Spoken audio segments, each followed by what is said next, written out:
Hi everybody, it's Keren here from tuppence.co.uk. Thank you very much for joining me today.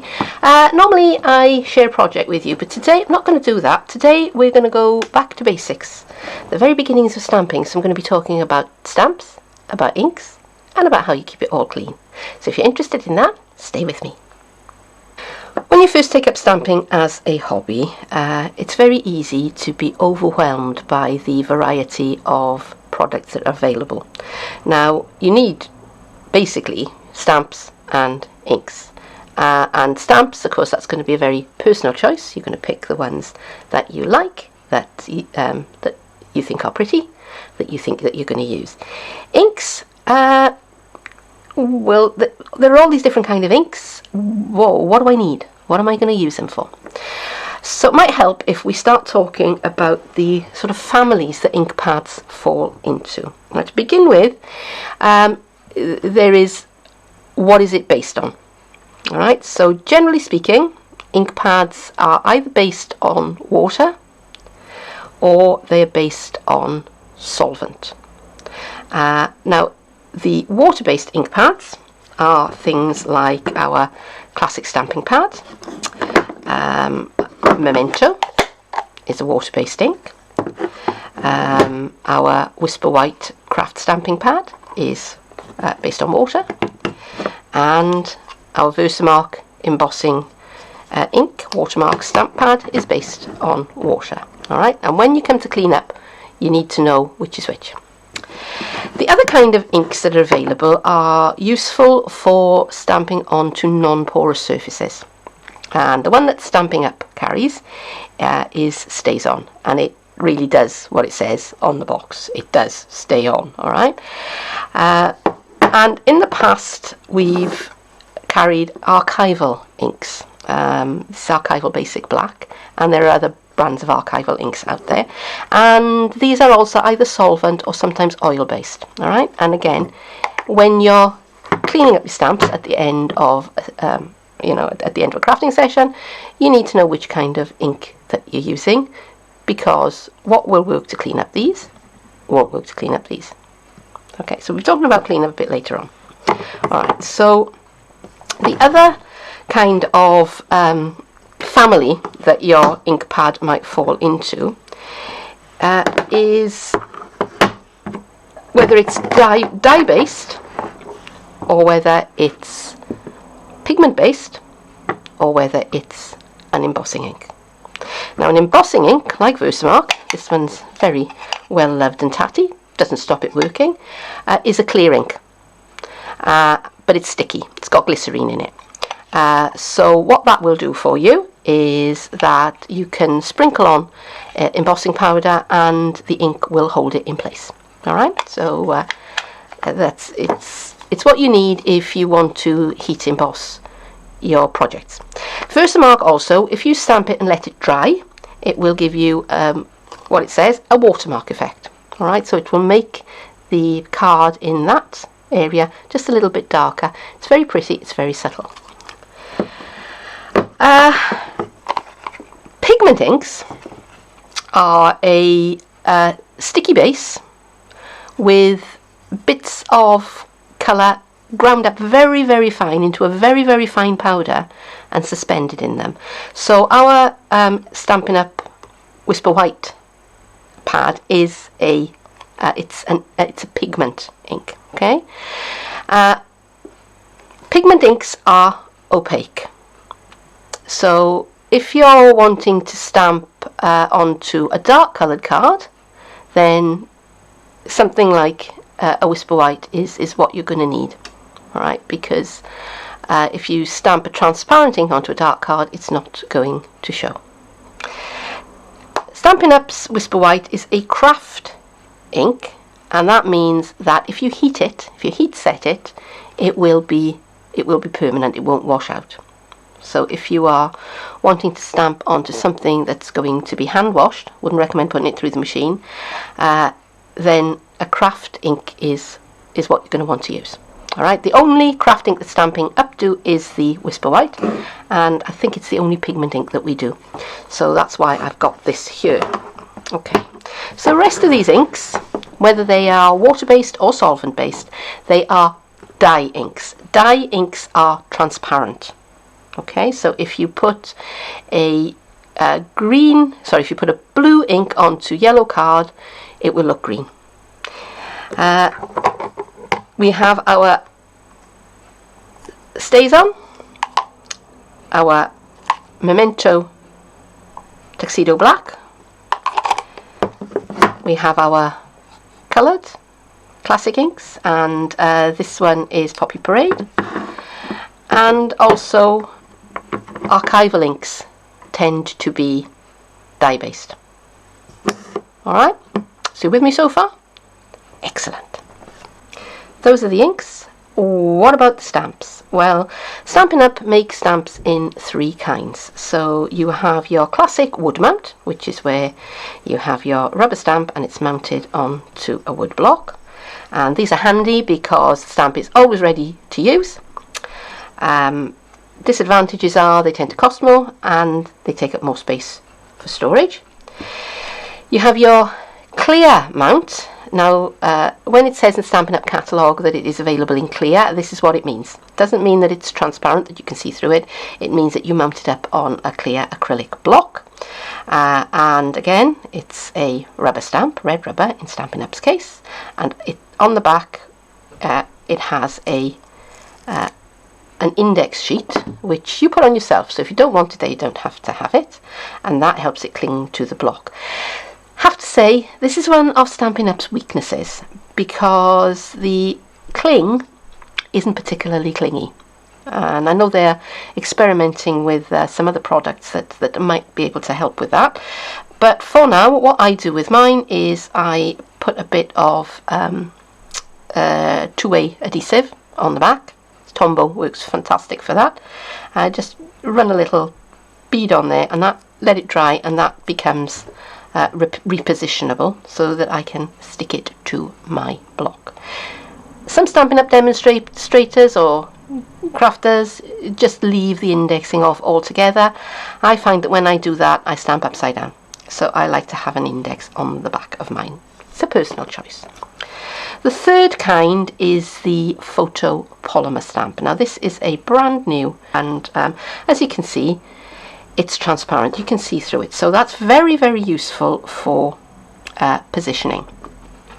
Disadvantages of this one are that some people find that it's difficult to stamp evenly if you've got a big stamp.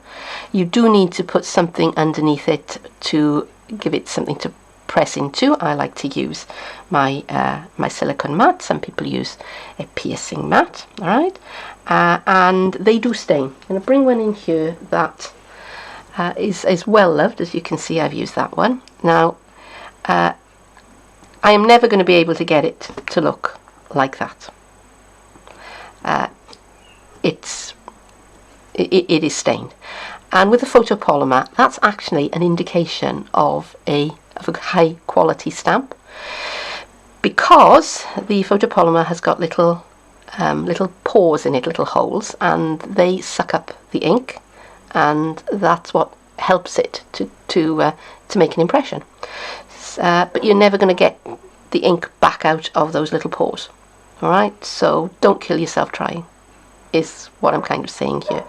As long as the ink doesn't transfer to the next piece of work, that is clean.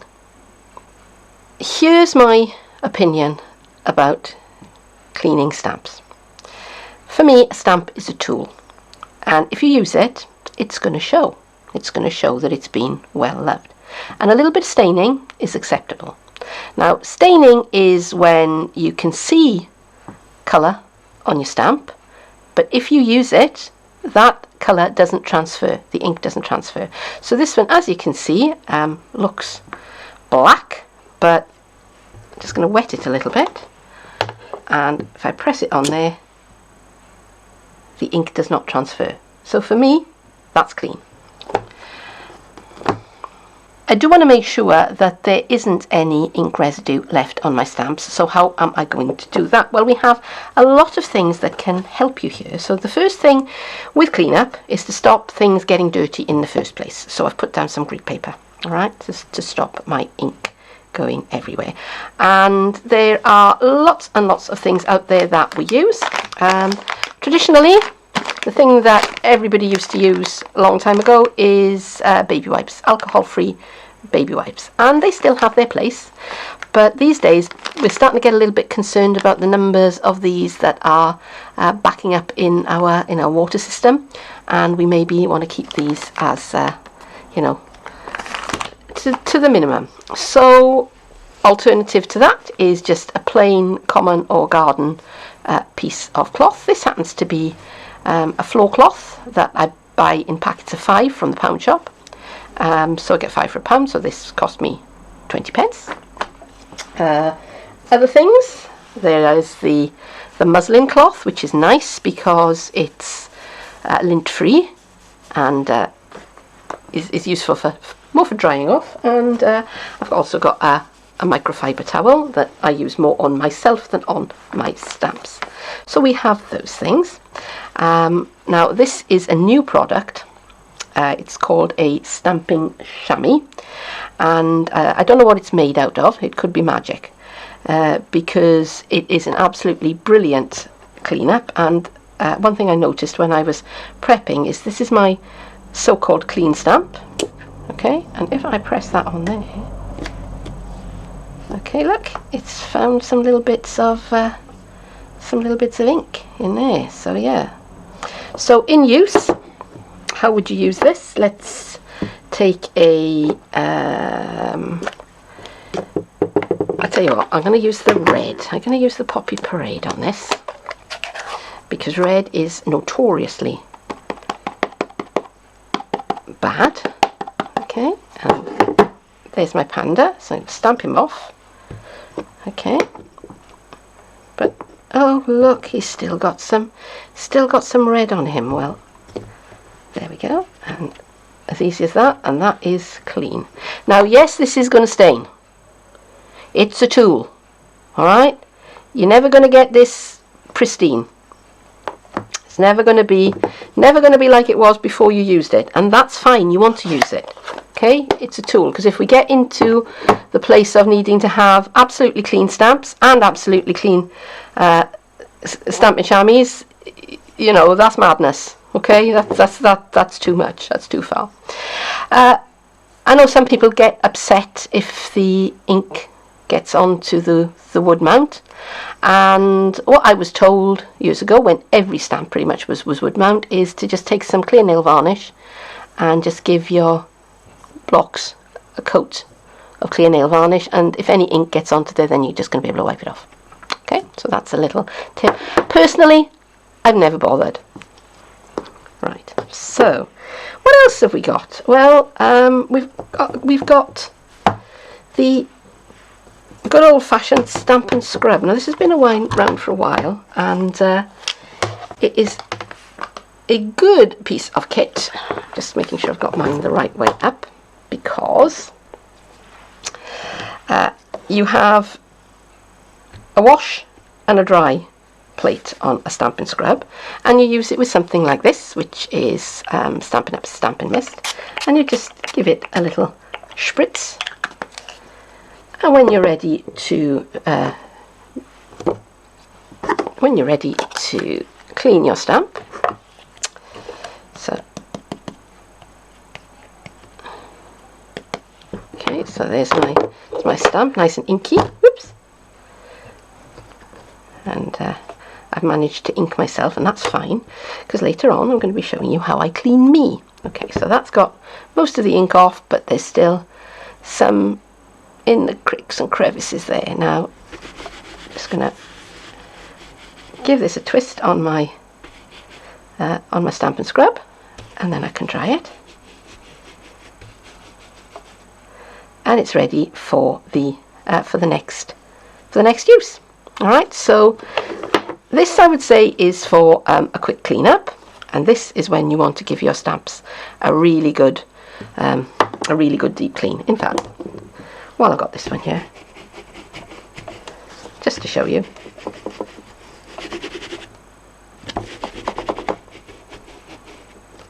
Okay. All right. So your solvent inks, like your StazOn and your archivals. Okay, now you do need a different kind of cleaner with the StazOn, and again I'll show you this one. Now, it comes with a vapor barrier. You take that off. Pick it up. Okay, now as you can see, that is stained. So to get that one off, I've got my StazOn cleaner. I'm just going to swipe that over my ink pad, and then I get my inky binky, clean that up. Okay.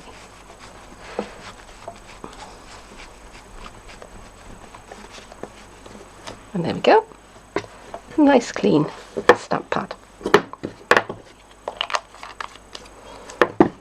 Archival.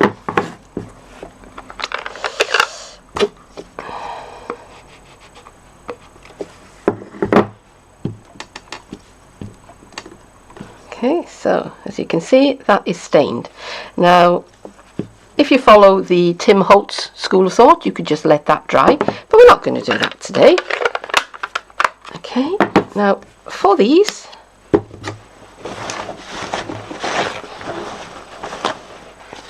I've got hand sanitizer.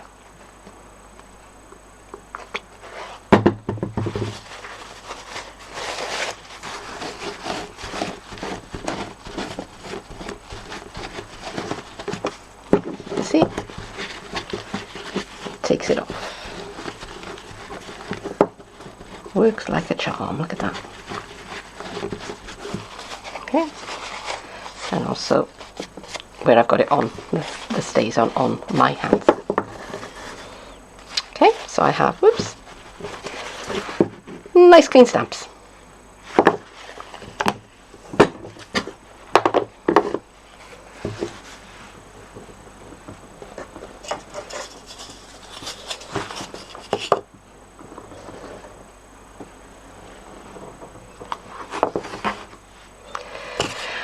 And as usual, I've managed to stamp myself. This is,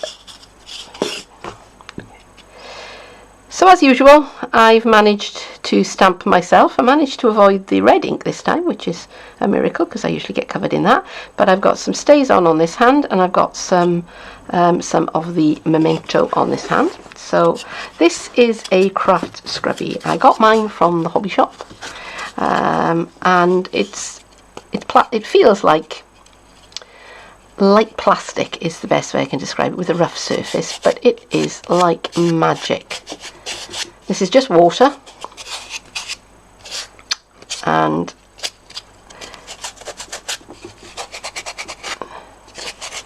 even on the StazOn, a little bit of rubbing, and that comes right off. Okay, and it's you can dig your nails into it if you've got ink under your nails, which I frequently do. As you can see, I've been digging into it quite a bit there, but I don't know what it is made out of. I think it is magic. So I'm just finishing off wiping my fingers on the Stampin' Chamois, and I should have told you that you moisten this with water. It will dry out, and when it does, it goes kind of hard, but don't panic, just soak it in some water and it will come right back to life again. So that is it for today. I hope that you've enjoyed this video, something a little bit different. Normal service will be resumed when I next post, but for now, thank you very much for joining me, and I'll see you again soon. Bye bye.